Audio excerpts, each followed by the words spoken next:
महाराष्ट्रामध्ये हिंदीच्या मुद्द्यावरून वातावरण चांगलंच तापलेलं आहे आणि अशामध्येच भोजपुरी अभिनेते आणि भाजपचे माजी खासदार निरहुआ यांनी एक वादग्रस्त वक्तव्य केलं। आपण मराठी बोलत नाही, हिम्मत असेल तर महाराष्ट्रामधून काढून दाखवा, असं थेट चॅलेंज त्यांनी दिलेलं आहे। त्यामुळे आता हा मुद्दा पुन्हा एकदा चिघळण्याची शक्यता आहे। तुम्ही गरिबांना का लक्ष्य करता? प्रत्यक्षात हिंदीला विरोध करणारे लोक हे फुटीरतेचं राजकारण करत असल्याचं निरहुआ म्हणाले। आता यावरती मनसे आणि ठाकरेंची शिवसेना नेमकी काय भूमिका घेणार हे बघणं सुद्धा महत्त्वाचं ठरणार आहे। किसी में दम है तो हमको महाराष्ट्र से निकाल के दिखाए।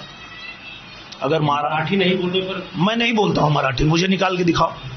कोई मैं किसी भी नेता को खुला चैलेंज देता हूं कि अगर तुम्हारे अंदर दम है तो मैं मराठी नहीं बोलता हूं, महाराष्ट्र से निकाल के दिखाओ मुझे, रहता हूं वहीं। तो ये गंदी राजनीति नहीं करनी चाहिए, मेरा ये कहना है। सारी भाषाएं बहुत, सबकी अपनी खूबसूरती है, तो वो सबको सीखना चाहिए अगर क्षमता है तो। पर नहीं अगर सीख सकते तो कोई जरूरी नहीं, किसी को जबरी नहीं करना चाहिए। ये गंदी राजनीति है, ऐसा नहीं होना चाहिए। भाजपचे माजी खासदार निरहुआ यांनी ठाकरेंना दिलेल्या आव्हानाच्या नंतर आता माजी महापौर किशोरी पेडणेकर आणि मनसेचे नेते यशवंत किल्लेदार या दोघांनी सुद्धा प्रतिक्रिया दिली आहे। त्या मूर्खाला सांगा की तो उत्तर प्रदेशात बसून अशी विधानं नको करू, तू महाराष्ट्रात ये आणि विधानं कर, मग तुला तुझं चॅलेंज कसं स्वीकारतो आणि मनसैनिक तुझ्या गालाखाली कशी बोटं उठवतं ते दिसेल तुला।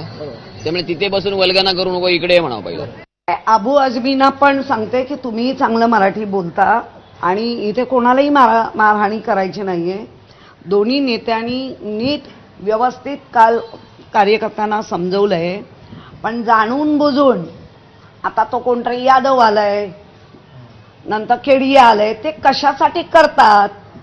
मग काय ह्यांच्यासमोर काय हात जोडायचे का?